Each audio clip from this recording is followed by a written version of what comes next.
Assalamu alaikum wa rahmatullahi wa barakatuh. Inshallah, I'm going to explain the manners when you come to read the Quran. We have two aspects of manners. We have the manners of the heart and the external manners. So we have internal and external manners. Let's start by talking about the manners of the heart. The manners that touch your heart. Like you have to understand the origin of the words. Like you have to know the greatness of Allah subhanahu wa ta'ala from the words of Allah subhanahu wa ta'ala when you read the Quran. You have to know that Allah subhanahu wa ta'ala is talking about so and so. You have to focus on what you read in the Quran. So when you come to recite the Quran, you have to concentrate in the meanings of the words and the origin of the words. Number two, placing into the heart the understanding that these words are not from a man. These are not the words of a man. These are the words of Allah subhanahu wa ta'ala, the creator of the creatures. So you have to know this and keep this in mind. So you have to even think about the adjectives, the characteristics of Allah subhanahu wa ta'ala, the exalted, the highest. You have to look in this presence of the heart while reading. As we said in another video before, don't come and read the Quran by your tongue because that's easy. Anyone can do it, but you have to read it by your heart. You have to you know that your heart should have a tongue as well. So when you come to read the Quran, read it firstly by your heart, and then it will come easy in your tongue. Pondering the meaning, contemplate in the words of Allah subhanahu wa ta'ala. As it's mentioned here, there is no goodness in worship without understanding, because your heart should be act and be interactive with your body. So when you come to make ruku', your heart should make ruku' first. When you come to understand something by your brain, your heart should understand it first. As Allah subhanahu wa ta'ala said in the Quran, لهم قلوب لا يفقهون بها. They have hearts that they didn't comprehend by it. Means like the hearts could understand, could comprehend as well.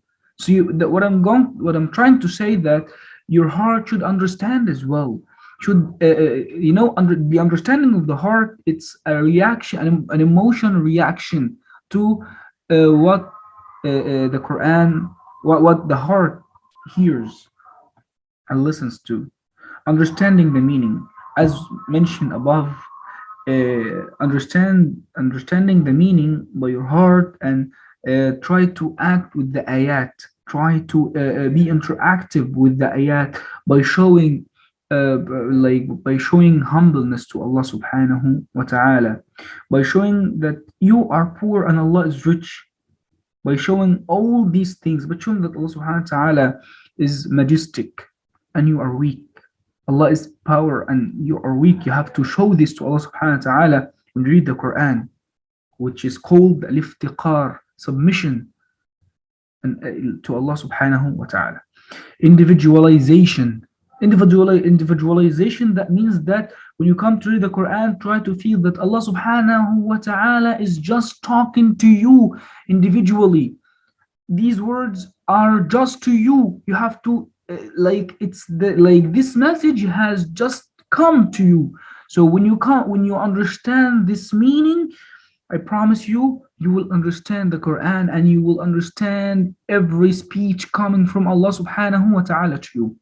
This is the manners of the heart. The external manners, and these manners are important as well, because it's like the first preparation to the manners of the heart. Like when you come to prepare yourself for something, that means that you care about it. Okay, so first, purity of body and clothes and place. You have to purify your garment, your body, and all these things using siwak to brush your teeth, facing the qibla, the direction of the Kaaba, seeking refuge from the rejected Satan, and reading Basmala to say أعوذ بالله من الشيطان الرجيم بسم الله الرحمن الرحيم, and not reading when yawning, because that's disliked. Because when you yawn, when you read, that means that you were about to sleep, so you will not be able to understand the Quran with in a flexible way. Number three, avoiding cutting off reading to talk with people for non-important thing. I mean, like, do not avoid the reading of the Quran just to talk to people for something which is not important. Stopping at an ayat of warning and seeking protection with Allah, and that's the sunnah of Allah, the Prophet Muhammad sallallahu alaihi wasallam. Stop like at an ayah that Allah subhanahu wa taala warns you, and seek refuge from Allah subhanahu wa taala to protect you.